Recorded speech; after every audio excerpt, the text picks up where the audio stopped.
ఏదో ఒక నెగటివ్ వార్త వస్తుంది. ఎంజీఎం పోతే మందులే లేవు బయటకు రాస్తున్నారనే వార్తలు కూడా నేను టీవీలో పత్రికల్లో చూస్తా ఉన్నా. అంటే ఆసుపత్రి నిర్వహణ పూర్తిగా ఫెయిల్ అయిపోయింది. పేదలకు సరి అయిన వైద్యం దొరకడం లేదు. ఉన్న ఎంజీఎంను పట్టించుకోవడం లేదు. దాదాపు 84% పూర్తయినటువంటి ఆసుపత్రిని పడావు పెట్టి దాన్ని పూర్తి చేయకుండా తీవ్రమైనటువంటి నిర్లక్ష్యం చేస్తూ ఉన్నారు. ఆ రోజు ఈ 24 ఫ్లోర్స్తోని ఇంత గొప్ప టవరు వరంగల్ నగరానికే ఒక ఐకానిక్గా ముఖ్యమంత్రి గారు కేసీఆర్ గారు రూపకల్పన చేశారు.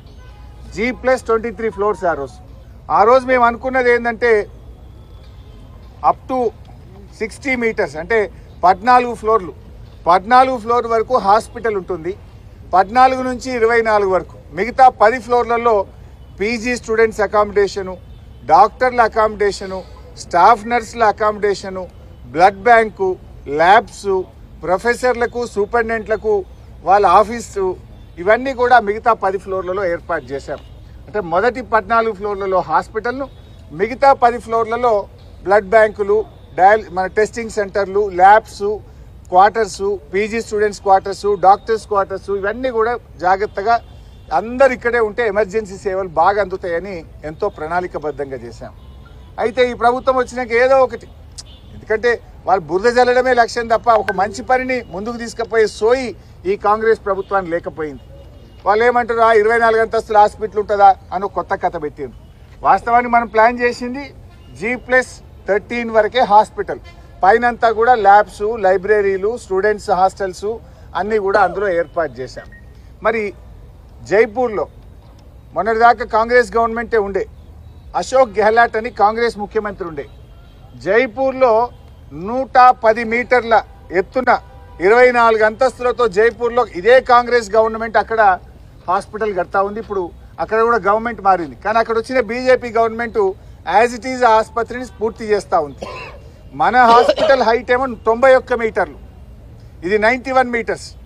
కానీ జైపూర్లో అశోక్ గెహ్లాట్ కాంగ్రెస్ ముఖ్యమంత్రి కట్టింది 110 మీటర్లతోని.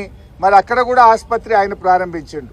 అంటే అక్కడ కాంగ్రెస్ పార్టీ చేస్తే ఒప్పు, ఇక్కడ బీఆర్ఎస్ పార్టీ చేస్తే తప్పు. ఇది కాంగ్రెస్ నీతి.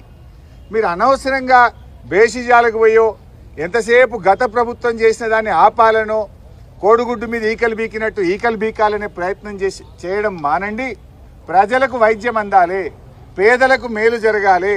2000 పడకల సూపర్ స్పెషాలిటీ ఆసుపత్రి వరంగల్లో వస్తే ఎంతో మంది పేద ప్రజలకు ఉచితంగా గుండె శస్త్రచికిత్సలు, కిడ్నీ శస్త్రచికిత్సలు, లివర్ మార్పిడీలు కావచ్చు, అన్ని రకాల వైద్యం, ముఖ్యంగా క్యాన్సర్ బారిన చాలా మంది ఇబ్బంది పడి వేల లక్షల రూపాయల అప్పుల పాలవుతా ఉన్నారు. అటువంటి పేద ప్రజలకు హైదరాబాద్ నిమ్స్లో ఎలాంటి సేవలు అందుతాయో అట్లాంటి అత్యాధునిక ఆధునిక పరికరాలతో అన్ని రకాల వైద్యం వరంగల్తో పాటు ఉత్తర తెలంగాణ ప్రజలకు అందాలని కేసీఆర్ గారు ఎంతో దూరదృష్టితో చేశారు. ఈ రాష్ట్రాన్ని 50 ఏళ్లు కాంగ్రెస్ పాలించింది, 16 ఏళ్లు తెలుగుదేశం పాలించింది. 66 ఏళ్లలో ఏ ప్రభుత్వం కూడా ఆలోచించని విధంగా కేసీఆర్ గారు వరంగల్లో ఇంత గొప్ప ఆసుపత్రిని ఇక్కడ తెచ్చే ప్రయత్నం చేశారు. హైదరాబాద్ నలుదిక్కుల 4 ఆసుపత్రులు, నిమ్స్కు డబల్ మరో 2000 పడకల ఆసుపత్రి నిమ్స్కి యాడ్ చేశారు. వరంగల్లో 2000 పడకల ఆసుపత్రి చేశారు. మేము అవుతుందేమో ఎందుకు తొందరపడి విమర్శించాలని ఒక ఏడాది ఓపిక పట్టినాం. మిత్రులారా, మీరు పాత విజువల్స్ తీయండి. అక్టోబర్ 2023లో నేను ఈ హాస్పిటల్కి వచ్చినప్పుడు హాస్పిటల్లో ఏ పరిస్థితి ఉందో, ఏడాది తర్వాత మళ్ళొస్తే కూడా ఎక్కడేసిన గొంగలు అక్కడ అనే చందంగా ఈరోజు హాస్పిటల్ ఉంది. అంటే ఈ ప్రభుత్వం ఎంత పేదల వైద్యం పట్ల ఎంత నిర్లక్ష్యంగా వ్యవహరిస్తూ ఉందో ఈరోజు మనందరికీ కూడా అర్థమవుతా ఉంది. ఈ సందర్భంగా రేవంత్ రెడ్డి గారిని, ఈ ప్రభుత్వాన్ని మేము డిమాండ్ చేస్తున్నాం, వెంటనే యుద్ధ ప్రాతిపదికన ఈ ఆసుపత్రిని పూర్తి చేయాలని, పేదలకు అందుబాటులోకి తేవాలని బీఆర్ఎస్ పార్టీ డిమాండ్ చేస్తుంది.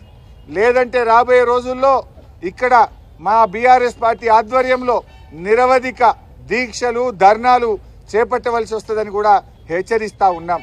పేదల విషయంలో పార్టీలు కాదు కావాల్సింది, హృదయం కావాలి, మనసు కావాలి.